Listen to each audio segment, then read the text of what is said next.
آپ اگر روایتی پوچھیں گے لوگوں سے جا کے تو وہ کہیں گے جنگل سے لکڑی اپنی ضرورت کے مطابق کاٹ کے لانا چوری نہیں ہے.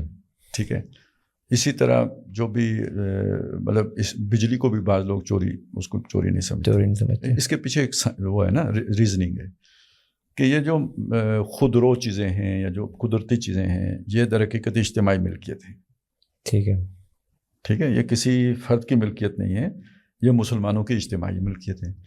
تو اب پرانا زمانہ جب تھا, فرض کریں صحابہ کا دور تھا یا اس کے بعد بھی جو بادشاہوں کا دور ہے, تو جنگل سب کا ہے.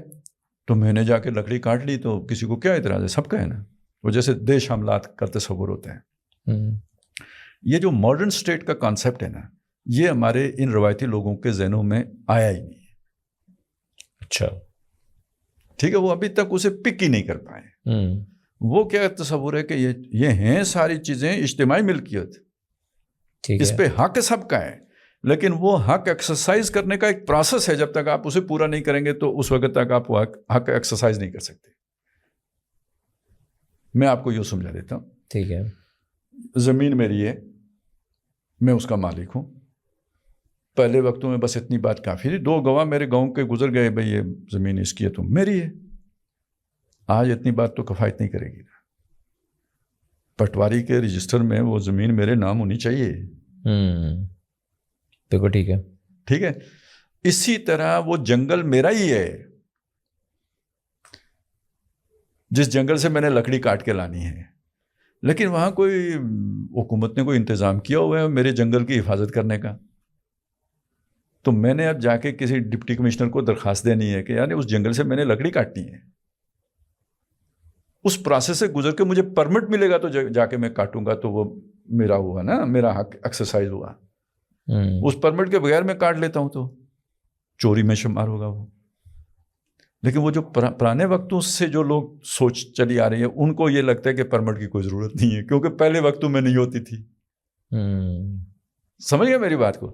آپ اسے یوں کہہ لیں جیسے چلیں اظہار آزادی رائے یہ حق ہے سب کا, لیکن یہ کہ اس حق کے تحت میں نے جلسہ کرنا ہے ڈی چوک میں, تو کسی سے پرمیشن لینی ہے یا نہیں لینی ہے؟ کیونکہ کسی نے میری حفاظت کا بھی تو انتظام کرنا ہے.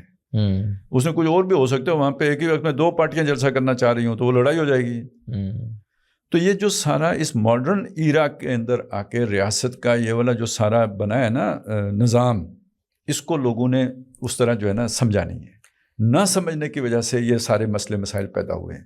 اور اسی میں یہ چیز بھی آ گئی ہے کہ اس جدید ریاست ماڈرن اسٹیٹ کے اندر یہ جو طاغوت وغیرہ کا تصور ہے, دیکھیں یہ اس یعنی پرانے وقتوں میں یہ کسی فرد کے ساتھ جڑا ہوا ہے. شیطان طاغوت ہے, فرعون طاغوت ہے, کعب بن اشرف طاغوت ہے. اب آپ کسے طاغوت کہیں گے؟ شہباز شریف طاغوت ہے. آپ کسی فرد کو, وہ شہباز شریف خود ایک نظام کے اندر جکڑا ہوا ہے, وہ تو اس کی اپنی انڈیپینڈنس ہی نہیں ہے کہ وہ اپنی مرضی مسلط کرے. ایون آرمی چیف کی بھی انڈیپینڈنس نہیں ہے کہ وہ اپنی مرضی, وہ خود اپنے ایک نظام کے اندر جکڑا ہوا ہے. تو اب جو کچھ بھی ہے ایک ان سین سسٹم ہے جو سب کو اپنے اس میں مٹھی میں جکڑے ہوئے ہیں. اب آپ کسی فرد کو طاغوت نہیں کہہ سکتے, نہ کسی ادارے کو کہہ سکتے ہیں. اس پہ یعنی آپ اس کی پیچیدگی کو سمجھ رہے ہیں نا. اب جو لوگ اسے بہت سادگی سے دیکھتے ہیں نا, سمپل طریقے سے, تو وہ اس والے طاغوت کو اٹھا کے جج کے اوپر لگا دیں گے, وزیر اعظم کے اوپر لگا دیں گے, آرمی چیف کے اوپر لگا دیں گے. یہ پرابلم ہے. میں نے اس لیے وہ جنگل والی مثال دی تھی کہ جو لوگ ابھی 700 سال پرانے والے سسٹم کے اندر جی رہے ہیں نا, ان کو یہ سمجھ نہیں آ رہی. تو انہیں یہ بات بھی, سیاست کی یہ پیچیدگیاں بھی نہیں سمجھ, یہ سسٹم کی یہ پیچیدگیاں بھی نہیں سمجھ میں آتی. اس لیے وہ غلط جگہ پہ غلط فتویٰ لگا رہے ہوتے ہیں. اس پہ اقبال نے بھی کہا تھا نا, ان تازہ خداؤں میں بڑا سب سے وطن ہے. وہ پھر ڈاکٹر اسرار صاحب نے دیکھیے یہ چیزیں, بعض چیزیں سمجھانے, کانسیپٹ کلیئر کرنے کے لیے ہوتی ہیں, فتویٰ دینے کے لیے نہیں ہوتی. میں پھر عرض کر دیتا ہوں, فتوے کے اپنے کچھ تقاضے ہوتے ہیں, جب تک وہ پورے نہ ہو فتویٰ نہیں دیا جا سکتا. ٹھیک ہے. ایک ہے, میں آپ کو ایک کانسیپٹ کلیئر کرنا چاہتا ہوں, ایک چیز کے بارے میں متنبع کرنا چاہتا ہوں, ہوشیار کرنا چاہتا ہوں, آپ کے اندر ایک جذبہ عمل پیدا کرنا, وہ ایک بالکل دوسری بات ہے. میں سمجھو اقبال کو سمجھنے میں خوب ٹھوکریں کھائی ہیں. اب اقبال نے شاہین کا تصور پیش کیا, اس نے کیوں پیش کیا, ہم نے کیا سمجھا, یہ 2 علیحدہ باتیں ہیں. مطلب آج شاہین کا مطلب ہم نے چیرنا پھاڑنا لے لیا ہے. تو شاہین ہے چیرا پھاڑا کر. اقبال نے وہ تصور پیش کیا ہے استغنا کے لیے, بے نیازی کے لیے, فقر کے لیے, فاقے کے لیے, کسی کے آگے دستے سوال دراز نہ کرنے کے لیے. پرندوں کی دنیا کا درویش ہوں میں کہ شاہین بناتا نہیں آشیانہ. ٹھیک ہے نا. اور تو کیا ہے بسیرا کر پہاڑوں کی چٹانوں پر. یعنی یہ تم کن چکروں میں پڑ گئے ہو دنیا کے, یہ جو مرغوبات دنیا ان کے پیچھے تم مسلمان کو نہیں پڑنا چاہیے. فقر و فاقہ وہ جو صوفیہ کی تعلیمات ہیں اس کو سمجھانے کے لیے شاہین کا استعمال کر رہے ہیں اقبال. لیکن یہ تو جو اسی طرح یہ والی جو چیزیں ہیں نا کہ بھائی مسلمان کو پتہ لگنا چاہیے کہ آج اس کی جد و جہد کا ہدف کیا ہے.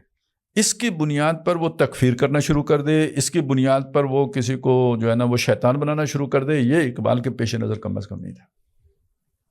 اور یہ ہے بھی غلط بالکل. لیکن یہاں پہ ڈاکٹر اسرار نے بھی جو استثناء لیا وہ انہوں نے بھی اسی طرف بات کی ہے نا کہ جو کرنٹ ماڈرن اسٹیٹ کا اسٹرکچر ہے, جو بارڈرز بن گئے ہیں, یہ سب غلط ہیں. نہیں, اور بالکل غلط بات ہے, یہ مسکنسیپشن ہے.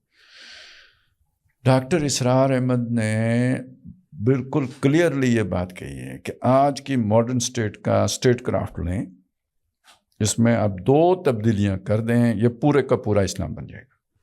ٹھیک ہے. 3 کہیے. پہلی یہ کہ آپ یہ طے کر لیں کہ جو اقتدار اعلیٰ ہے وہ اللہ کا ہے, حکمراں وہی ہے. ٹھیک ہے. دوسری بات یہ ہے کہ یہاں کوئی قانون قرآن و سنت کے خلاف نہیں بنے گا. اور تیسری بات یہ ہے کہ جو غیر مسلم سٹیزن ہیں, ظاہر ہے یہاں قانون قرآن و سنت کے مطابق بنے گا تو وہ قانون سازی میں حصہ نہیں لے سکتے. ٹھیک ہو گیا. ٹھیک ہے. تو دفاعی جہاد میں حصہ لے سکتے ہیں, اقدامی جہاد میں حصہ نہیں لے سکتے. یہ مسائل ہے. تو یہ 3 چیزیں آپ طے کر لیں, آپ کی اسلامی ریاست ہے. ابھی میں آپ کے سامنے جمہوریت کا دفاع اسی معنی میں کر رہا تھا. باقی دیکھیں یہ جو ہے نا آزادی, یہ اللہ دیتا ہے. آپ کی مرضی ہے شکر گزار بنو, آپ کی مرضی ہے ناشکرے بنو, یہ اللہ نے اختیار ہے. شیطان نہیں دیتا. شیطان کو جہاں موقع ملتا ہے جبر کرتا ہے, زبردستی اپنے طریقے پہ لے کے آتا ہے. اور دنیا میں جبر کے استعارے فرعون اور نمرود ہیں, انبیاء نہیں ہیں. میری بات آپ سمجھ رہے ہیں میں کیا کہنا چاہ رہا ہوں؟ جہاں بھی جبر کا نظام ہوگا وہ اسلام نہیں ہے, بے شک اسلام کے نام پر ہو. میں یہ کہنا چاہ رہا ہوں. میرا خیال ہے ہمارے پوری دنیا کا شاید اس وقت مسئلہ ہی یہی ہے. مسلمان قوتیں ہیں لیکن اسلام شاید ایگزسٹ نہیں کر رہا اس طرح سے. ہاں, اصل میں یہ 1400 سال کا ایک جو عمل ہے اس سے ایک مسلمان قوم بن گئی ہے. اگرچہ کہ وہ مختلف حصوں میں بٹ گئی ہے لیکن ایک قوم ہی, جیسے قوم ہوتی ہے نا, ایک قوم کا تعصب ہوتا ہے, جبکہ یہ ایک آئیڈیالوجیکل پارٹی تھی. کلچرلی ہم لوگ مسلمان, انہوں نے اپنی وہ نظریاتی جو ہے نا اساس وہ کھول دیے, اور ایک جیسے کہ قومی مفادات ہوتے ہیں اس کے گرد ہم ایک ہو گئے.